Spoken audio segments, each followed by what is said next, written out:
What's going on, folks? Ted from Nerd Immersion here, and we now have an official D&D community update as of earlier today, addressing the statement that was made on the 5th of August, all focused around AI art and what's going on with Bigby's Glory of the Giants and the future of Dungeons and Dragons. So, before we go any further, I was going to subscribe to the channel. That's what I was going to say. Do that.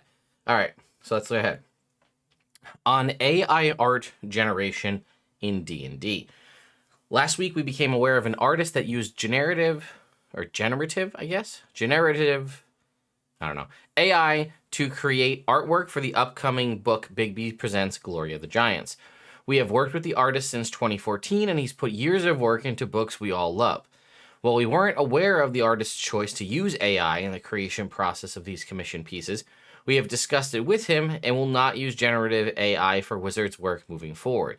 We released a statement about this use of generative AI on the Saturday, August 5th. I made a video on that while I was at Gen Con, and we want to provide more information on the reason behind our decision, as well as to answer some of the questions you've had in the days since. Good, on Wizards for getting out in front of this, or at least not getting out in front of this, but being transparent and communicating. So let's see what these questions are. I'm not saying that the use of it was good, and obviously we're not forgiving WotC for every transgression that they've ever done, but again, road to recovery, as it were. Why didn't you catch this when the art was submitted? I saw this as probably the biggest question that I saw across the board. We commissioned the artwork more than a year ago, before we had an AI policy in place as part of our standard process for working with artists.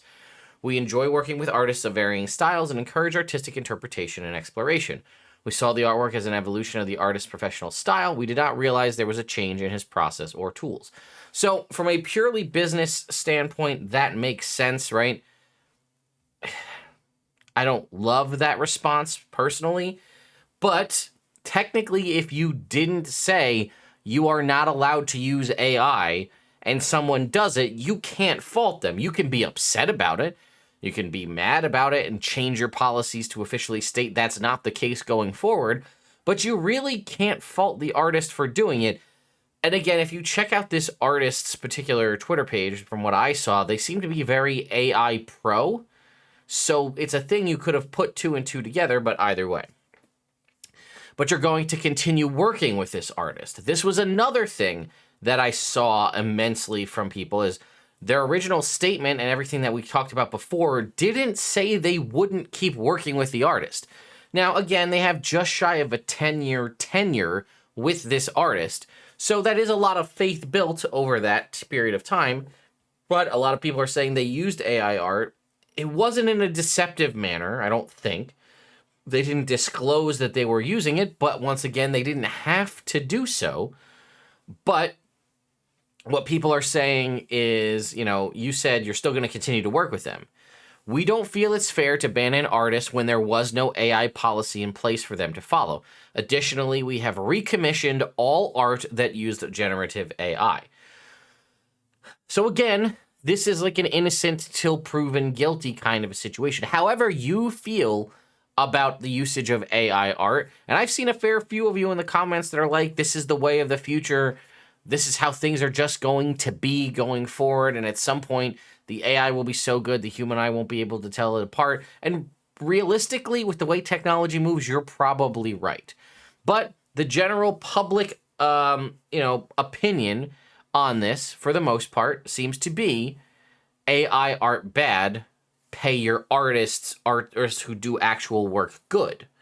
That is the general perception here. So yeah, WotC's saying we're going to continue to work with this artist. It was a personal choice. They chose to use AI, which again is deemed and seems to be a faux pas in the general art and creative space, which I understand. And they can't ban them for something that they technically did nothing wrong. It is a technicality, right? And if the public opinion of Wizards of the Coast is we don't want to use AI in any of the stuff we create, whether that be adventures, artwork, our virtual tabletop, any of that kind of stuff, okay. you have to make that clearly known, and it wasn't a case, so they're not going to stop working with the artist. Now, who knows? Perhaps that artist will not want to work with WotC anymore, saying that I actually really like the stuff I'm able to do with generative AI, and if you're saying I can't do it, then maybe I won't work with you, and that's their prerogative to do that as well. So I get the decision. Can't ban somebody for doing something that wasn't wrong when they did it. There was nothing against anything, to say they didn't have to. Okay. What else are you doing to address this? We have pulled art that contained generative AI from Bigby's Glory of the Giants and Giant on the Starforge on D&D Beyond. So any of the art that I showcased in that original video, kind of pulling, or people's, pulls, that's all been removed from D&D Beyond. That art is no longer present. Again, that's on the digital version, but hey, that's something, right? You can't fault them for doing that. The problem you're going to run into, and I'm sure they'll address it shortly, is the print copy, right? I have, right? Here's the book, right? I have it. I will have that AI art forever because I have the book. The change is visible now to anyone with the pre-order benefit of early access to digital content. That's the other thing. This is all early access. The technical production version on D&D Beyond doesn't go live for 4 more days. We're also recommissioning the artwork, and we'll add it to the digital compendium once we have it, as well as any future reprints of Glory of the Giants. So again, the way Wizards of the Coast typically works is the way they update things is when a print run sells out, they reprint. So when, however many copies they order, let's say they ordered 100,000 copies of Bigby's Glory of the Giants. Once all 100,000 copies of Bigby's Glory of the Giants sell out, they then issue another print run. That subsequent print run will be the one that has all of the AI art removed with this new recommissioned artwork. Multiple members of our art team and art team leadership have personally re-reviewed, each piece of art in Glory of the Giants, the Deck of Many Things set, Phandelver and Below the Shattered Obelisk, and Planescape Adventures in the Multiverse for potential AI usage. No generative AI art usage beyond what has already been identified in Glory of the Giants and Giant of the Starforge was found.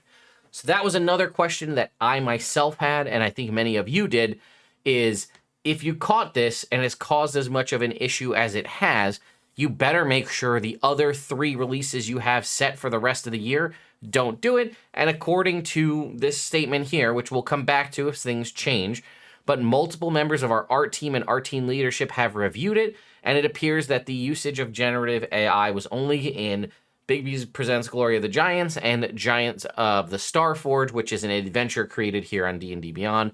The other releases for later this year appear to be purely artist-created AI with no, or art rather, with no AI. How do you know what the future, or how do you know that the future products won't contain generative AI? Again, touching on that point. We have added the following mandate as part of our artist guidelines. We require that artists refrain from using AI art generation tools as part of their art creation process for developing D&D art. We're also looking into other tools to assist in the detection of generative AI use. Further, we'll be reaching out to hear from our artists regarding which artistic tools best serve the art and community.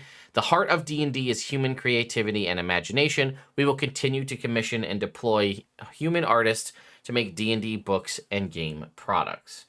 So there you go, a little bit of an expansion of what we got back on the 5th, and I like this. This is a good move. This is what they are using D&D Beyond and the community update page for, is to provide this. I'm going to go through one more time and show you how to get here, because I feel like a lot of people just miss these D&D Beyond community updates, and there's usually a lot of really good stuff in it. So if you're on D&D Beyond, you go to Media, and then over here to Community Update. And then you can see, again, here's the ones that just basically started using it earlier this year. It started pretty much as an outpouring in conversations around the OGL, then the Content Creator Summit, then other things as they've come along. So again, this is the plan, right? The plan is they have updated their art policy to no longer include, or to basically exclude the usage of generative AI art tools, meaning that going forward, if anyone does that, they will be in breach of contract. WotC will do whatever WotC wants to do, remove them from the project, fine them, I don't know what it'll be, but something will happen to them, and ultimately their artwork will not make it into the final product. They've assured us that they will continue to work with the artist because When they used the generative AI tools, it wasn't against policy, so technically they did nothing wrong.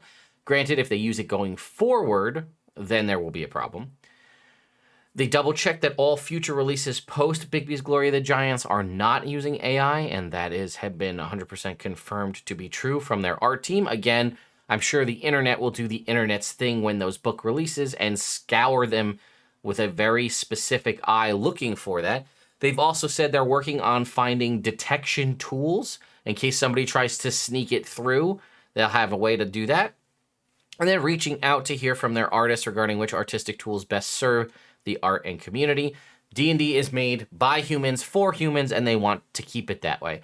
That, again, was something that was reassured to us at the Content Creator Summit in April regarding the potential use of AI DMs and things in something like the virtual tabletop. They're saying, hey, no, it's all for humans. We're not going to put in AI DMs to remove the need of that, which were rumors that were circulating at the time. So anyway, there you go, folks. Let me know your thoughts and opinions in the comments down below, and I will see you all next time. Be on the lookout for some Baldur's Gate 3 content coming soon.